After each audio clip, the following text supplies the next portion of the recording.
Welcome student, তোমরা দেখছো তোমাদের প্রিয় চ্যানেল জাস্ট ওয়ান স্টেপ। তা আজকে একটা খুবই গুরুত্বপূর্ণ কারেন্ট অ্যাফেয়ার্স নিয়ে আলোচনা করব, সেটা হচ্ছে প্যারিস প্যারা অলিম্পিকে ভারত অনেকগুলো পুরস্কার পেয়েছে এবং ভালো র্যাঙ্ক করেছে।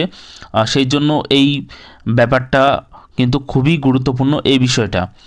আর আমার চ্যানেলে যদি নতুন এসে থাকো তাহলে অবশ্যই চ্যানেলটিকে সাবস্ক্রাইব করে রাখুন, বেল আইকনটি প্রেস করে রাখো। আর এরকম গুরুত্বপূর্ণ আরও ভিডিও পেতে এবং সামনে যে সমস্ত ইনকামিং এক্সাম আসছে সেই সমস্ত এক্সামের জন্য তুখোর একদম আধা জল খেয়ে যদি প্রস্তুতি নিতে চাও তাহলে আমার চ্যানেলটিকে কিন্তু জুড়ে থাকো। চলো শুরু করি ভিডিওটি। দেখো, প্রথমে দেখে নেব যে প্রথম প্যারা অলিম্পিক শুরু হয়েছিল কোন বছরে। দেখো, 1960 সালে ইতালি রোম শহরে কিন্তু প্রথম প্যারা অলিম্পিক কিন্তু শুরু হয়েছিল। পরবর্তী সময়ে দক্ষিণ কোরিয়া সিওলে 1988 সালে গ্রীষ্মকালীন অলিম্পিক থেকে সংশ্লিষ্ট অলিম্পিক গেমসের পরেই কিন্তু অনুষ্ঠিত হয় প্যারা অলিম্পিক। অর্থাৎ যে প্যারিসে অলিম্পিক হয়ে গেল 2024 সালে, সেই 24 সালের পরেই কিন্তু প্যারা অলিম্পিকটি কিন্তু শুরু হয়েছে। তারপর দেখো, আন্তর্জাতিক প্যারা অলিম্পিক কমিটি 22শে সেপ্টেম্বর 1989 সালে গঠিত হয়েছিল। ঠিক আছে, সদর দপ্তর হচ্ছে বন, জার্মানি। অর্থাৎ জার্মানির বনে কিন্তু এর সদর দপ্তর, এটা কিন্তু অবশ্যই মাথায় খেয়াল রাখবে। তারপর দেখো, সভাপতি হচ্ছে ব্রাজিলের অ্যান্ড্রু পারনস। ঠিক আছে, ব্রাজিলের অ্যান্ড্রু পারনস হচ্ছে ইনি সভাপতি। আর সহসভাপতি হচ্ছে নিউজিল্যান্ডের ডুয়ান কালে। দেখো, প্রথমে প্যারা অলিম্পিকের নীতিবাক্য ছিল হচ্ছে মাইন্ড বডি স্পিরিট। 1994 সালে যা চালু হয়েছিল। তাহলে মাইন্ড বডি স্পিরিট কত সালে চালু হয়েছিল প্যারা অলিম্পিকের নীতিবাক্য? 1994 সালে।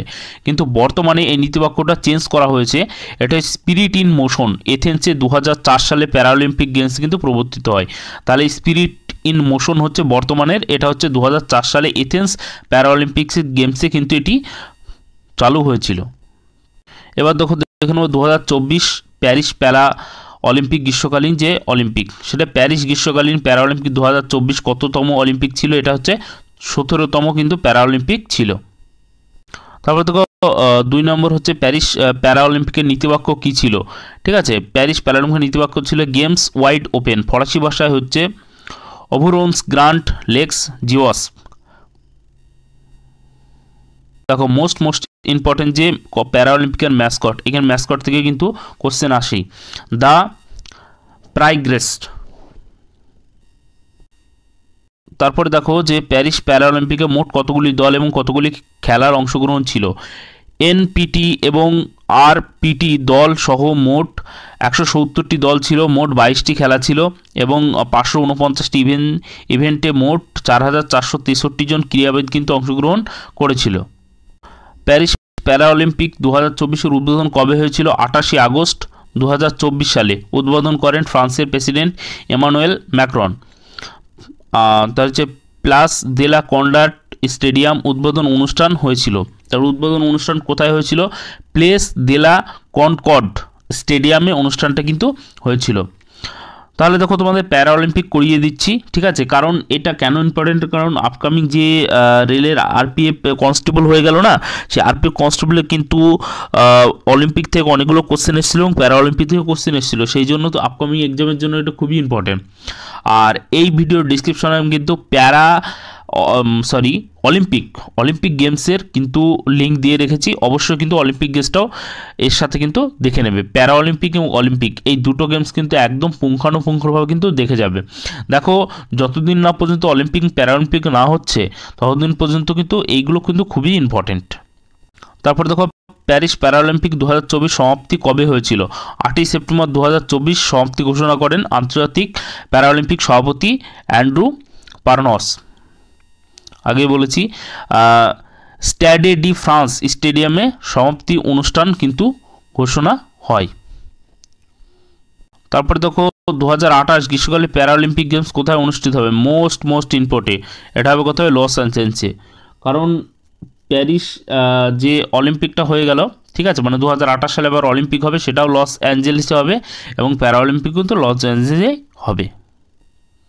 এবার দেখো তালিকার প্রথম 5টি দেশ।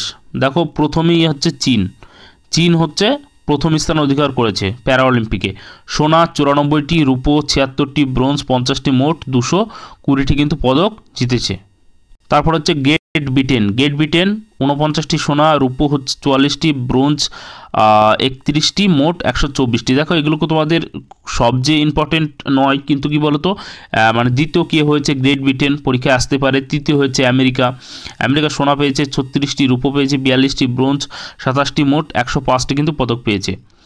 তারপর হচ্ছে নেদারল্যান্ডসের 4 নম্বর, নেদারল্যান্ডসের সোনা 27টি, রূপো 17টি, ব্রোঞ্জ 12টি, মোট 56টি পদক পেয়েছে নেদারল্যান্ডস। তারপরে দেখো ব্রাজিল কতগুলো পদক পেয়েছে দেখে নেব। ব্রাজিল হচ্ছে 5 নম্বরে আছে, সোনা হচ্ছে 25টি, রূপো 26টি, ব্রোঞ্জ 38টি, মোট 89টি পদক কিন্তু পেয়েছে। এবার হচ্ছে মোস্ট ইম্পর্টেন্ট 2024 প্যারা অলিম্পিকে ভারত থেকে মোট কতজন অংশগ্রহণ করেছিল। দেখো প্যারিস প্যারাঅলিম্পিকে ভারতের কতজন ক্রীড়াবিদ অংশগ্রহণ করেন। মোট 12টি খেলায়, কটা খেলায়? মোট 12টি খেলায় 84 জন ক্রীড়াবিদ কিন্তু অংশগ্রহণ করেন। এর মধ্যে 32 জন মহিলা ক্রীড়াবিদ কিন্তু অংশগ্রহণ করেন। এবার মোস্ট ইম্পর্টেন্ট দুটো কোশ্চেন, এই কোশ্চেন দুটো প্রায়ই পরীক্ষায় আসে। যে উদ্বোধনী অনুষ্ঠানে ভারতের পতাকাবাহক কে ছিল? ভাগ্যশ্রী যাদব এবং সুমিত আন্তিল। সমাপ্তি অনুষ্ঠানে ভারতের পতাকা বহনকারী কে ছিল? প্রীতি পাল এবং হচ্ছে হরবিন্দর সিং। তাহলে দেখো এই যে দুটো কোশ্চেন খুবই ইম্পর্টেন্ট কিন্তু, ঠিক আছে, এই দুটি স্টার মুখে দিলাম। আর একটা মোস্ট ইম্পর্টেন্ট যে প্যারিস প্যারাঅলিম্পিকে ভারত মোট কতগুলি পদক পেয়েছে। সোনা পেয়েছে 7টি, রূপো পেয়েছে 9টি, ব্রোঞ্জ পেয়েছে 13টি, মোট 29টি পদক নিয়ে পদক তালিকায় কত নম্বর স্থানে আছে? 18তম কিন্তু স্থানে আছে আমাদের ভারত প্যারাঅলিম্পিকে। এবার আমরা দেখে নেব যে কে পুরস্কার পেল। দেখো অবনী লেখরা কোন খেলার সাথে যুক্ত? শুটিং। এটাই কিন্তু আসে। অবনী লেখরা মহিলাদের R2 10 মিটার এয়ার রাইফেলে স্ট্যান্ডিং SH1-এ কিন্তু শুটিংয়ে কিন্তু ইনি সোনা জিতেছে। তারপরে দেখো কুমার নিতেশ হচ্ছে কি ব্যাডমিন্টনের সাথে যুক্ত, পুরুষদের এককে তিনি কিন্তু সোনা জিতেছেন। তারপরে যে সুমিত আন্তিল, আর প্রথমেই বললাম সুমিত আন্তিলের কথা, তা সুমিত আন্তিল অ্যাথলেটিক্স, ইনি পুরুষদের জ্যাভলিন থ্রোতে তিনি কিন্তু ইনি সোনা জিতেছেন। হরবিন্দর সিং তীরন্দাজি তিনি সোনা জিতেছেন। তারপর হচ্ছে ধরমবীর নাইন, ঠিক আছে, ইনি অ্যাথলেটিক্স একজন, ইনিও সোনা জিতেছেন। তার হচ্ছে প্রবীণ কুমার হাই জাম্পের সাথে যুক্ত। তারপরে দেখো নবদীপ সিং, ইনি হচ্ছে জ্যাভলিন থ্রোর সাথে যুক্ত। এবার আমরা রূপো দেখে নেব। তো রূপো কে পেল? দেখো মনীষ নারওয়াল পুরুষদের শুটিংয়ে ইনি কিন্তু রূপো পেয়েছেন। নিষাদ কুমার ইনি অ্যাথলেটিক্সে পেয়েছেন। তারপর হচ্ছে যোগেশ কাঠুনিয়া পুরুষদের ডিসকাস থ্রোতে পেয়েছেন। আর হচ্ছে থুলসিমানি মুরুগেসান, দেখো এই নামটা একটু হচ্ছে খোটামোটা নাম লাগছে, ঠিক আছে, এই নামটা কিন্তু খুব ইম্পর্টেন্ট। ইনি কিসের সাথে যুক্ত? ব্যাডমিন্টন খেলার সাথে যুক্ত। মহিলাদের একক বিভাগে তিনি কিন্তু রূপো জিতেছেন। তারপরে দেখো সুহাস ইয়াথিরাজ পুরুষদের একক বিভাগে তিনি রূপো জিতেছেন। অজিত সিং যাদব অ্যাথলেটিক্স, তিনি এমনি জ্যাভলিন থ্রোতে রূপো জিতেছেন। তারপরে তো শরৎ কুমার হাই জাম্পে জিতেছেন। তার সচিন খিলাড়ি পুরুষদের শর্টপুটে জিতেছেন। আর প্রণব সুরমা ক্লাব নিক্ষেপে ইনি কিন্তু জিতেছেন রূপো। এবার হচ্ছে ব্রোঞ্জ হচ্ছে মোনা আগরওয়াল মহিলাদের এয়ার রাইফেলে তিনি জিতেছেন। প্রীতি পাল অ্যাথলেটিক্স মহিলাদের 100 মিটার T35 বিভাগে জিতেছেন। রুবিনা ফ্রান্সিস শুটিং মহিলাদের P2 10 মিটার এয়ার রাইফেল পিস্তলে প্রীতি পাল অ্যাথলেটিক্স ইনি জিতেছেন। আর মনীষা রামদাস ব্যাডমিন্টনে। শীতল দেবী, এটা হচ্ছে খুব ইম্পর্টেন্ট। শীতল দেবী হচ্ছে দেখো হচ্ছে এটা খুব ইম্পর্টেন্ট, এটাই তোমাদের মনে রাখবে। শীতল দেবী এবং হচ্ছে রাকেশ কুমার যৌথভাবে তিনি কিন্তু মিশ্র দল হিসেবে তীরন্দাজিতে। এই শীতল দেবী কিসের সাথে যুক্ত? তীরন্দাজির সাথে যুক্ত, এটা কিন্তু খেয়াল রাখবে। তারপরে দেখো হচ্ছে নিত্যা সিবান ব্যাডমিন্টনের সাথে যুক্ত। দীপ্তি জীবনজি ইনি অ্যাথলেটিক্সে। তারপর হচ্ছে মারিয়াপ্পান থাঙ্গাবেলো পুরুষদের হাই জাম্পে, এটা খুব ইম্পর্টেন্ট যে মারিয়াপ্পান থাঙ্গাবেলো কিসের সাথে যুক্ত? হাই জাম্পের সাথে যুক্ত। তারপরে দেখো সুন্দর সিং গুর্জার, ইনি পুরুষদের জ্যাভলিন থ্রোতে জিতেছেন ব্রোঞ্জ। এগুলো কপিল পারমার জুডো পুরুষদের এই যে J160 কেজিতে তিনি কিন্তু জিতেছেন ব্রোঞ্জ। আর হচ্ছে তোজে সেমা অ্যাথলেটিক্সে ইনি পুরুষদের শর্টপুটে কিন্তু জিতেছেন ব্রোঞ্জ। তারপরে দেখো সিমরান শর্মা অ্যাথলেটিক্স মহিলাদের তিনি 200 মিটারে কিন্তু জিতেছেন ব্রোঞ্জ। তাহলে এই ছিল তোমাদের আজকে কিন্তু খুবই ইম্পর্টেন্ট একটা টপিক। তা ভিডিওটি কেমন লাগলো অবশ্যই কমেন্ট করে জানাও, আর ভিডিওটি ভালো লাগলে অবশ্যই লাইক করো। তোমরা এগিয়ে যাও, আমি তোমাদের সাথে আছি। জয় হিন্দ, জয় ভারত।